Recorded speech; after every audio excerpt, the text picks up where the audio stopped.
दोस्तों नमस्कार। आज हम आए हैं बिथरी चैनपुर के बहुचर्चित भारतीय जनता पार्टी के विधायक पप्पू भरतौल के जनता दरबार में। मेरे पीठ के पीछे आप देख रहे होंगे दरबार लगा हुआ है। इस समय सुबह के 11 बजे हैं और करीब 3 घंटे से लगातार इसी तरीके से भीड़ लगी हुई है। जो लोग मास्क लगाकर आते हैं वो ठीक, और जो मास्क लगाकर नहीं आते हैं उनके लिए मास्क का वितरण भी इसी दरबार में हाथों हाथ किया भी जा रहा है। जो भी कालाबाजारी है जो कर रहे हैं, चाहे वो सरकार का आदमी हो या भंडारण करने वाला कोई व्यक्ति हो, बच नहीं पाएगा। काल में लोग परेशान थे, आपकी पार्टी के आरोप लग रहे हैं, नेता घरों से नहीं निकल रहे थे, टेलीफोन नहीं उठा रहे थे। एक विधायक जरूर कोरोना संक्रमित होकर दिवंगत हो गए। क्या कहना चाहेंगे, क्या वजह थी कोरोना काल में कछुए की तरह हाथ पर समेट लिए थे नेताओं ने? नहीं, हम तो लगातार थे। हमने रात के 4:30, 5 बजे लोगों को इंजेक्शन पहुंचाए। वो हमारे रिश्तेदार थोड़े थे, वो भी जनता के ही लोग थे। इस बात के लिए पूरा बरेली शहर, क्या प्रदेश पूरा जानता है। जिसको जिस चीज़ की ज़रूरत हुई हमने लगातार उनको सुविधा कराई, मुहैया कराई। अस्पताल में भर्ती होना, अस्पताल में भर्ती कराए। अस्पताल का ज़्यादा बिल है तो बिल कम कराया। मेरे सामने एक मैडम बैठी है, मैं उनका नाम नहीं जानता हूँ, पर शक्ल से मुझे ध्यान आ रहा है कि इनके भी इन पति पत्नी में दोनों में झगड़ा था। लेकिन इन्होंने वो काम किया सती सावित्री की तरह। इन्होंने कहा, मैंने कहा आपके पति से झगड़ा है? बोले कोई बात नहीं, मेरा पति तो है। ये उनको लेके आई, हॉस्पिटल में भर्ती कराया, और मेरे हिसाब से 7-8-10 दिन रही होंगी वो इनके पति, और वो स्वस्थ होकर चले गए। और मैंने डॉक्टर से निवेदन किया, मैंने कहा ये गरीब लोग हैं, इनकी चिंता कीजिए। मेरे हिसाब से 10-15 हज़ार रुपये इनका बिल गया होगा। कितना गया है? 20-25 हज़ार से ज़्यादा कम कराया, और इनके पति स्वस्थ होकर घर गए। आप पूछ सकते हैं हमारी ना, देखिए हमें तो काम करना था और लगातार हमने काम किया, और जितनी जिंदगियां हम बचा सकते थे वो सारी बचाई। रात के लिए हम लोग कहते हैं ऑक्सीजन नहीं मिली, अरे ऑक्सीजन घर घर पहुंचाई हमने। लोगों ने सिलेंडर रख लिए, हमने निवेदन किया कि 1000 सिलेंडर रख लिए, भैया वो सिलेंडर खाली करके दे दो। जितनी भी गैस एजेंसी थी ऑक्सीजन वाली, यहाँ बरेली में 3 थी, तीनों दी। ग्रीन कॉरिडोर करा करके काशीपुर से टैंकर मंगवाते थे, कच्चा माल सभी एजेंसियों को दिलाते थे। प्रशासन मुस्तैदी से काम किया, नेताओं ने भी काम किया। लेकिन भाई जो आदमी खुद काम नहीं कर रहा है, नाचना अब आंगन टेढ़ो। अरे खुद तो तुम काम करना रहे, दूसरे पर उंगली क्यों उठा रहे भाई? उनका कोई नेता आप ही बताओ। मैं आपसे ही पूछना चाहता हूँ, मेरा सवाल है आपसे, आप मुझसे सवाल कर रहे हैं। शहर के अलावा, फ़ोटो खिंचवाने के अलावा उनके नेता कहीं गांव दिखाई पड़े? अब गांव में कोई 1-2-4 फर्जी नेता पोस्टर लगा रहे हैं चुनाव लड़ने के, बाकी किसी के ना खुशी में गए ना किसी के गम में गए। क्यों? मेरे गांव में रोड ना बोलते रहो। अगर ताजमहल होटल से मेरे पंचायत घर हो कम तो मत छापना। कॉन्वेंट स्कूल से बढ़िया स्कूल मेरे गांव का स्कूल हो तो मत छापना उसे। आप देखो जाके गांव स्कूल देखो। और जो टीचर्स हैं उनके लिए शौचालय बनी है, उसमें कजरिया की तो टाइलें लगवाई हमने। इटालियन टाइलें हैं, कजरिया की टाइलें हैं। प्रेम जी तो सरकार की सुविधा पर निर्भर है। अरे अपने हाथ से अपने पैसा से भी करते हैं, अपने घर में कर रहे हैं ना कर रहे हैं, तो स्कूल में भी अपने पैसा लगा दे तो कोई पढ़ा, हम भी उसी स्कूल में पढ़े हुए हैं। हमारा पूरा परिवार पढ़ो वहाँ में, पूरा गांव पढ़ो। कितने अधिकारी बन गए भाई में से। तो एक बार हमारा आपसे निवेदन है, पूरा गांव जब दिन जाओ बता दियो और सर्वे करके आओ कि भाई गांव बाकी में कुछ है नहीं है या कुछ भी है। हेलो, इस सरकार में आरोप लग रहा है महंगाई बहुत बढ़ गई, पेट्रोल के दाम बढ़ गए, सब्जियों के दाम बढ़ गए, दालों के दाम बढ़ गए, और क्या कहना चाहेंगे बढ़ती महंगाई को लेकर? भाई देखिए, ये दाल और सब्जी का तो उतार चढ़ाव रहता है। इसका जब नीचे आ जाती तब भी तो लोग नहीं कहते। अब जैसे पेट्रोल और सोना है, तो पेट्रोल सोना के दाम हम थोड़ी बढ़ा रहे हैं भाई। पड़ोसी देश है उनमें देख लो क्या भाव। पाकिस्तान में तो 150 रुपया को है, हमारी सरकार में तब भी बहुत कम है। और पैसा बढ़ता है तो पैसा घटता भी है। आपने पिछले दिनों भी देखा होगा, पहले भी, कि पैसे घटे भी हैं।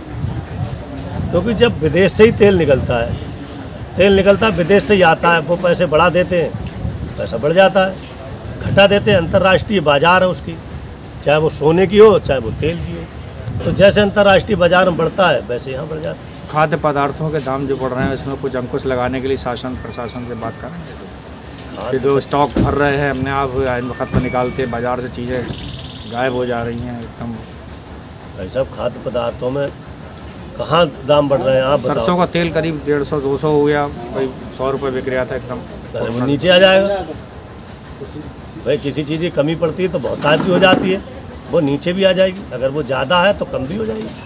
तो ज़रूरी थोड़े कि वो एक ही उस पर चले कि साहब हमेशा एक ही भाव रहेगा। पहले पिछले बार दाल बढ़ी वो घट गई, नीचे आ गई, आई नहीं आप बताओ।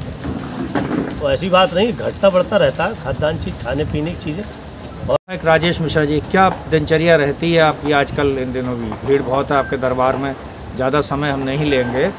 क्या दिनचर्या चल रही है? सुबह आप कितने बजे बैठते हैं, फील्ड में रहते हैं, लोग जानना चाहेंगे। पहले सुबह वॉकिंग करके आ जाते हैं, थोड़ी बहुत देर बैठते हैं, 2-4 आदमी होते हैं, उन्हें 10-20-50 उन्हें चाय पिला देते हैं, फिर ऊपर चले जाते हैं। ऊपर फिर नीचे आ जाते हैं 10 बजे, फिर जनता खूब आ जाती है। 10 बजे ही जनता उनका, सरकारी लोग भी 9-10 बजे ही फ़ोन उठाते हैं, 9-10 बजे नीचे आकर के और जनता के काम में लग जाते हैं। जनता दरबार के 2 बजे तक निपटाते हैं, फिर क्षेत्र में चले जाते हैं, गांव-गांव जाते हैं, वहाँ लोगों की समस्याएं पूछते हैं, जो भी समस्या होती है उसको दूर करने की कोशिश। पिछले पंचायत चुनाव में क्या आपकी विधानसभा क्षेत्र में रिजल्ट आए थे? रिजल्ट बहुत अच्छे आए। अच्छा, रिजल्ट में कोई कमी नहीं। तो जीते हारे क्या रहा रिजल्ट? जीत है। मेरे यहाँ 4 ब्लॉक हैं और चारों ब्लॉकों में शांतिपूर्ण ढंग से मेरे यहाँ चुनाव हुआ। चारों ब्लॉक प्रमुख भारतीय जनता पार्टी के चुने। ये कोई मान 2 निर्विरोध हो रहा है। 2 निर्विरोध हो गए। समाजवादी पार्टी वहाँ प्रत्याशी नहीं मिले, न कांग्रेस को मिले न बसपा को मिले। इन लोगों को प्रत्याशी नहीं मिले। ये लोग जाते रहे, तरह तरह के कहते रहे कि भाई आप हमारे यहाँ चुनाव लड़ लीजिए, हमारी पार्टी में लड़ लीजिए। उन्होंने कहा भाई आपकी पार्टी में कैसे चुनाव लड़ लें? भारतीय जनता पार्टी सब कुछ कर रही है, आप लोग कुछ करते नहीं। तो जिसे प्रत्याशी नहीं मिल रहे हैं, आप देखिए जिस पार्टी को ब्लॉक प्रमुख में प्रत्याशी नहीं मिल रहे, वो क्या चुनाव लड़े? Thank you. भरतौल साहब, आपकी लोकप्रियता का क्या राज है कि आज भी क्रेज कम नहीं हो रहा है? 4 साल पूरे हो गए हैं, क्या कहना चाहेंगे? लोग बड़ी उम्मीद करो, कोई लोकप्रियता ना है।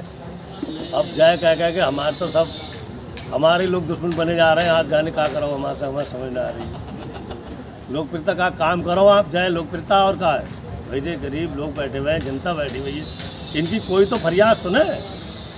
जब इनकी कोई फरियाद ना सुने तो बेचारे कहाँ जाएंगे आप बताओ भाई। हमारे तो जो हम तो काम कर रहे हैं, जो बेचारे काम ले आते काम करने लायक वो काम हो जाते हैं, जो काम होने लायक है। अब जो काम ना होने लायक है तो वो कैसे हो जाओ? जो शासन को है तो हम सरकार में देते, शासन में देते ले जाए। लखनऊ में वो काम हो जाता है। कोई बेचारा गरीब आदमी बीमार है, पैसा नहीं है, पत्र लिख देते हैं तो पैसा मिल जाता है, अस्पतालों में पैसा चला जाता है, उनका इलाज हो जाता है। यही है। लहर आने की आसार हैं, तो अपने विधानसभा क्षेत्र के लोगों को, शहरवासियों को कोरोना से बचने के लिए, 3rd वेव से बचने के लिए क्या मैसेज देना चाहेंगे? अब क्या तैयारी कर रहे हैं? कोरोना से बचने के लिए तीसरी लहर की पूरी तैयारी सरकार ने की हुई है। किसी भी व्यक्ति को, और मैं निवेदन लोगों से करता हूं कि मास्क लगा के चलिए।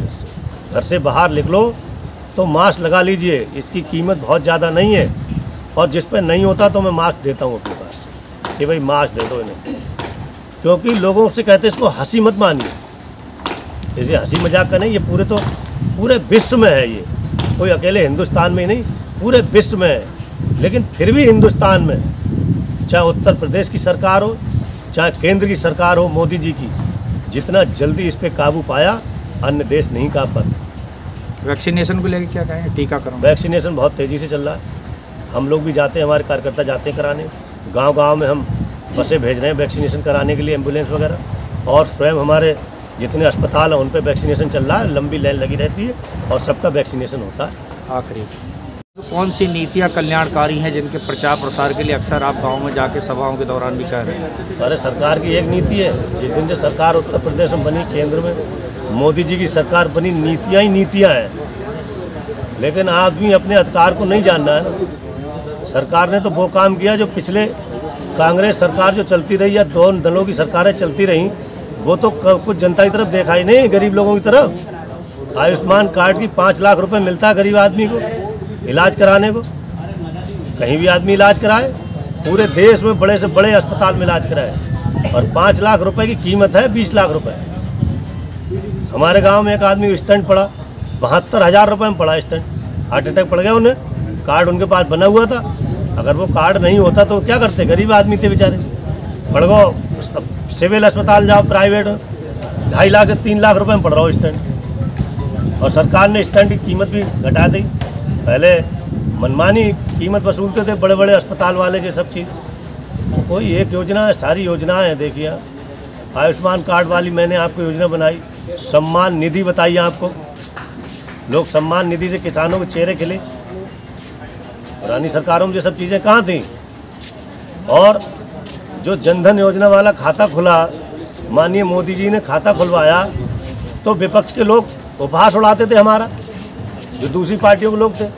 आज देखिए वही खाता काम आया, उसी में बेचारे सबको सम्मान निधि मिली। और जो 1-1 हज़ार रुपये योगी जी ने दिए, मोदी जी ने दिए, फ्री राशन दिया कोरोना काल में, लगातार देखिए गरीब आदमी के लिए कहीं कोई परेशानी नहीं होने दी।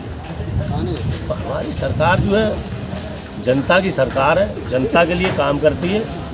और ये थोड़ा ही है कि लूट खसोट की सरकार हो। अब देखिए जब से सरकार मोदी जी की चल रही है, योगी जी की चल रही, एक भी विधायक और मंत्री पे कोई आदमी उंगली उठाने वाला नहीं, कोई भ्रष्टाचार का आरोप लगाने वाला नहीं है। पिछली सरकारें आपने देखी हैं, तमाम मीडिया जगत ने छापा भी है लोगों के लिए, उनके मंत्री हटाए गए थे और भ्रष्टाचार करोड़ों अरबों का किया, लेकिन उनने नहीं हटाए। वो मंत्री कोर्टों से हटाए गए थे, सुप्रीम कोर्ट और हाई कोर्ट से। चाहे वो कांग्रेस की सरकार रही या समाजवादी रही या बहुजन समाज पार्टी रही, आप खूब देख रहे हैं उनके नेताओं का क्या चरित्र है और क्या किस हिसाब से वो लोग काम कर रहे हैं। और वो बराबरी करते हैं, हम लोग अरे बराबरी कैसे कर लेंगे। चुनाव हारने के बाद वो क्षेत्र में न जिंदा के जाते हैं, न मरे हुए के जाते हैं। न कोरोना काल में वो आए, न उनके राष्ट्रीय अध्यक्ष आए। कौन आया कोरोना काल में? एक आध बार आए, ट्वीट के नेता है वो लोग। अरे ट्वीट से कहीं देश चल रहा है? जो विपक्ष के नेता है वो ट्वीट से है। अरे जनता के बीच जाते नहीं है। हमारी जो हम काम कर रहे हैं उसको गलत सलत करके प्रचार करते हैं वो लोग। भैया विपक्ष के लोग कोई काम नहीं कर रहे हैं। अभी हम शहर में देख रहे हैं लोग फोटो खिंचा रहे हैं और फेसबुक पर डाल रहे हैं। अरे जनता का क्या काम कर रहे हैं? तुम तो नेता फोटो खिंचा रहे हैं अपने। अब देखिए कल हमारे सारे नेता लोग, सारे कार्यकर्ता लोग गुरु पूर्णिमा पे सभी मंदिरों में गए और सभी जगह उनका स्वागत किया, सम्मान किया। भाई पार्टियां तो इनकी भी हैं, ये कहीं गए? आप बताओ। बुजुर्गों का सम्मान पार्टी में हमेशा है। और सबसे ज़्यादा अगर सर्विस कहीं मिली तो हमारी सरकार मिली। और हमारी सरकार में जाति देख के सर्विस नहीं मिली। पिछली सरकारों में जातियाँ देख के सर्विस दी गई और तमाम भ्रष्टाचार हुआ, पैसे से दिए गए थे। और लोगों के बहुत से लोग तो आज भी हैं कि उनको पैसे भी नहीं मिले और उनके विचार में पैसे चले गए, नौकरी भी नहीं मिली। और एक सूत्रीय उनका कार्यक्रम था, अपने आदमी को नौकरी दो, पैसे ले उनसे ही पैसे लिए गए। आज देखिए जितनी भी भर्ती हुई वो पारदर्शिता हुई, बिल्कुल साफ़ सुथरी हुई। हमारी सरकार में कोई ये नहीं कह सकता कि मुस्लिम को नौकरी नहीं मिली या किसी अन्य वर्ग को नहीं मिली, सबको मिली। जो आया उसको नौकरी मिली। ठेकेदारों पर आरोप लग रहा है कम तोल रहे, घटतोली कर रहे हैं, क्या कहना चाहेंगे? कोई नहीं कम तोल रहा है और बाकायदा तमाम जो अधिकारी लोग हैं बीच बीच में छापा मारते रहते हैं। जिलाधिकारी भी मारते हैं, SDM भी मारते हैं और जो उस विभाग के लोग हैं खाद्यान्न विभाग के वो भी मारते रहते हैं। विपक्ष जितनी उछल कूद संसद में कर रहे हैं, इससे आधी उछल कूद भी जनता में कर लेते तो उनको कुछ ना कुछ 1-2 सीट मिल जाती। और जो मिल गई पिछली बार ना भ्रामक होकर के, कांग्रेस तो ख़त्म हो गई, तब भी कांग्रेस मानने को तैयार नहीं है। कांग्रेस अब ठेकेदारी पर अपने नेता ला रही है, ठेकेदारी पर उनके कार्यकर्ता आ रहे हैं और ठेकेदारी पर नेता आ रहे हैं। जो दूसरी पार्टियां हैं वो भी चली गई, कुछ उनका अता पता है ना, वो भी खामोखा ड्रामा पीट रहे हैं। वहाँ ड्रामा में ना पीटें। और देखो ड्रामा पीटने के लिए भी ड्रामा में जाना पड़ता है, उसकी एक नकल करनी पड़ती। वो नकल भी ना कर पा रहे हैं। भाई कोई भी आदमी एक्टर बनता है तो पहले ड्रामा सेंटर में ही तो जाता है, लेकिन वो जो विपक्ष के लोग हैं ड्रामा सेंटर नहीं गए, ऐसे ही फर्जी ड्रामा कर रहे हैं और उनको मिलना कुछ नहीं है। 2022 का चुनाव आ रहा है, पार्टी पुनः 300 सीटों से ज़्यादा चुनाव जीतेंगे हम, 300 से 350 तक हम जीतने की स्थिति में हैं और 2-2, 4-4 सीट भी वो मिल जाए तो उन्हें बहुत मांगा, उनसे तो आगे निर्दलीय चले जाएंगे बेचारे। पार्टी निजीकरण के नाम पर तमाम सरकारी संस्थाओं को प्राइवेट कंपनियों के हवाले कर रही है। विपक्ष आरोप लगा रहा है कि चंद पूंजीपतियों मित्रों के हवाले पूरे देश की अर्थव्यवस्था की जा रही है, चाहे वो अडानी हो अंबानी हो, नाम लेकर ही मंचों पर कह रहे हैं। क्या कहना चाहेंगे विधायक? नहीं, कौन सी संपत्ति कर दे, चाहे LIC हो, चाहे वो तमाम निजीकरण के नाम पे कंपनियां जो है विदेशी। हम जनता की सुविधा देख रहे हैं, हम जनता की सुविधा देख रहे हैं और हमको मालूम है सरकारी आदमी कितने काम कर रहे हैं। कौन से सरकारी आदमी अच्छे भी बहुत हैं और ख़राब भी बहुत है। ऐसे ऐसे भी सरकारी आदमी हैं बेचारे जो सुबह उठ के काम करते हैं और रात तक, देर रात तक जनता का काम करते रहते हैं, और ऐसे भी लोग हैं जो फ़ोन ही नहीं उठाते। तो ऐसे लोगों पर सरकार शिकंजा कस रही है। ऐसे लोगों को जो जनता को लाभ मिले, जनता को अच्छा लाभ मिले, कम पैसे में ज़्यादा अच्छी चीज़। तो निजीकरण करने से ऐसा हो जाएगा, लग रही उम्मीद? भाई जब काम नहीं करेंगे तो क्या करें? सरकार तो जनता का हित देखेगी, ना कि नेताओं का हित देखेगी। भाई विपक्ष की पार्टियां हैं, उनका हित थोड़ी देखेंगे हम, उनका जो हित है वो हम नहीं देख पाएंगे, हम तो जनता का हित देखेंगे। भाई जैसे रेलवे है, रेलवे में अगर अभी लखनऊ का टिकट सपोज कर लो 125 रुपये 150 का है और निजीकरण वो 100 रुपये का हो जाए, तो जनता का लाभ 100 रुपये में है, 150 में है, 100 रुपये में, और बढ़िया सुविधा मिल जाए, अच्छी मिल जाए। इसलिए सरकार जो है जनता का ध्यान करके जो भी काम कर रही सरकार, मोदी जी, योगी जी बहुत अच्छा काम कर रहे हैं।